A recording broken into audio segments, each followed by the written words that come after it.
There's never been a more dramatic return to music superstardom than when the song Stand By Me shot to #1 decades after it had been first released. For a struggling singer named Ben E. King, it took a movie to change his life, and success couldn't have come at a better time. Now, Anthony Carr talks with legendary singer Ben E. King. My dear friend and mentor, Benny King, has passed away. I am sadder than I can possibly express. Benny King gave me my first job as a saxophone player in his band when I was just a young 20-year-old kid, hopeful, cocky. Nobody else would take a chance with me, but this great man, the author of such great hits as Stand By Me, Spanish Harlem, said, "Sure, kid, come on in, we'll give you a chance." And as they say, the rest is history. He kept me with him for quite a while. We traveled together, worked together, we laughed together. And years later, after I had gone back home and put on my other hat in the capacity as a psychic and a palm reader, he also graciously said he would be my first guest on my first psychic show. And that was Hands of Destiny. And on it, we commiserated and we laughed and we joked. And he talks about his experiences in life, his philosophy, his religion, his belief in God, his bouts of depression. And Betty, to you, I can't imagine how bad you must feel, and all the kids too. My deepest and most sincere sympathies. Here's the video, the last one we did quite some time ago, but perhaps you might enjoy and get a bittersweet sense of remembrance watching it, and also to all of his fans and his friends. I'm Anthony Carr. Thank you. Do you remember the first time we met? Do I remember the first? I remember the first time. So he came to Toronto. That's right. And I was working along McQuaid's. Right.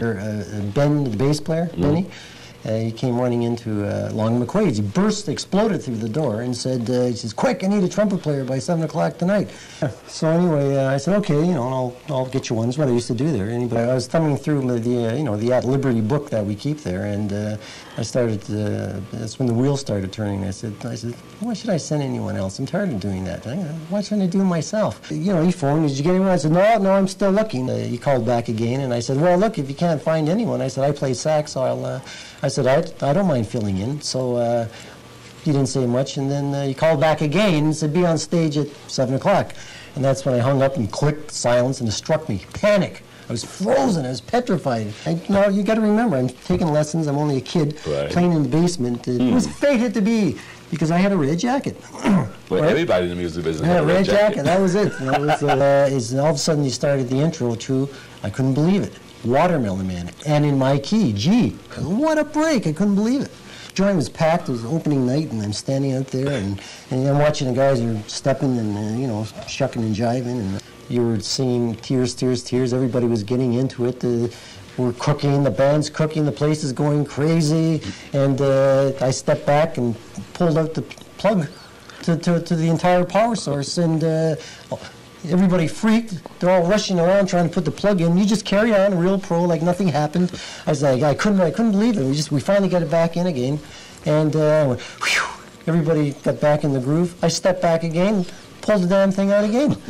And after the set, so you went in your dressing room. There was, "Betty, get in here!" And everybody was cringing. And apparently, you go through this at least once a week. You fire one guy, you make him the next guy the manager, and you fire Tyrone, then you make Benny the manager. Then you fire Benny, you make Tyrone the manager, and on and on. So it was So we didn't see each other occasionally. So he invited me for lunch. Eh? When he came in to read, I thought him and I was just going to sit down and have lunch. But instead of that, we just decided to give me a reading. I can remember it because it's total recall. And I said, "Gee, it's like a record, but not a new record." I said, "It's something to do with one of your old tunes. It's going to catapult you onto the world stage, and you'll be more famous than even you dreamed of." Right. I think that the thing that impressed me the most was your sincerity, as I knew that this was not something that we were playing with. And that's the kind of warmth that I had. And it went a bit beyond friendship. And now it's respect, friendship, and all. And you also tell me what's going on in my life. Well, what you told me really had happened. What happened was that I was told that Rob Reiner was sitting home one night playing his old records, and he decided that they needed a title for this movie that was coming out. The actual title was called The Body, and that was too heavy for a movie pertaining to kids. So as he was playing his records, he stopped at a record called Stand By Me, which was mine, and he called Norman Lear, and he said, I think I found the title of the movie. And he called. So they called me after doing all that, and they said, Ben said, we're going to use your song in a movie. So I thought, oh, that's okay, because the song itself has been in quite a few movies. But it wasn't until months later when I began to listen to the news and all that, and I heard that here this movie is coming out called Stand By Me. So it went beyond a song being in a movie to the song actually being the movie.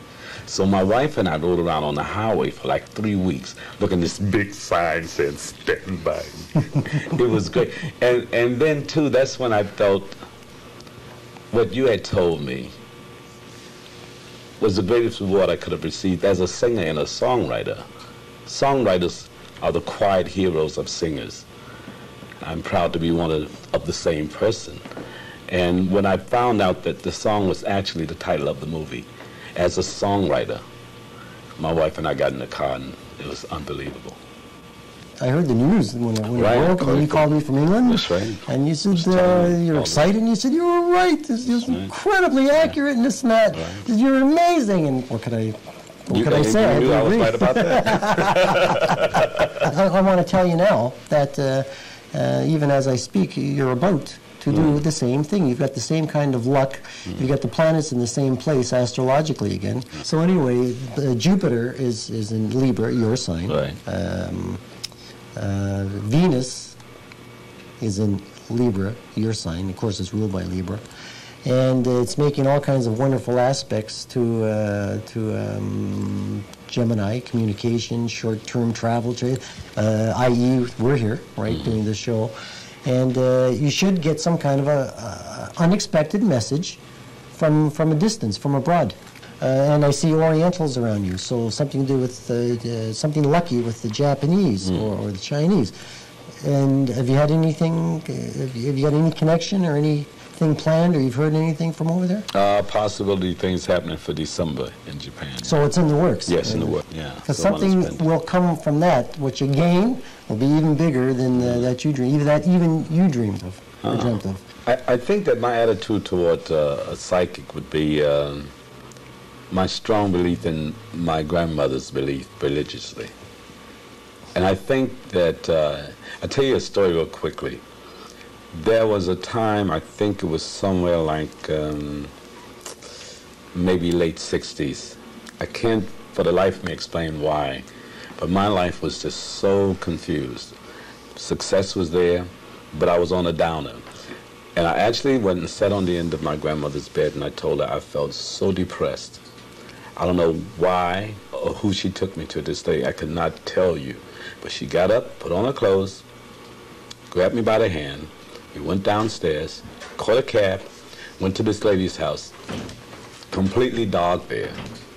And this woman set me down and told me that there was a lot of badness around me.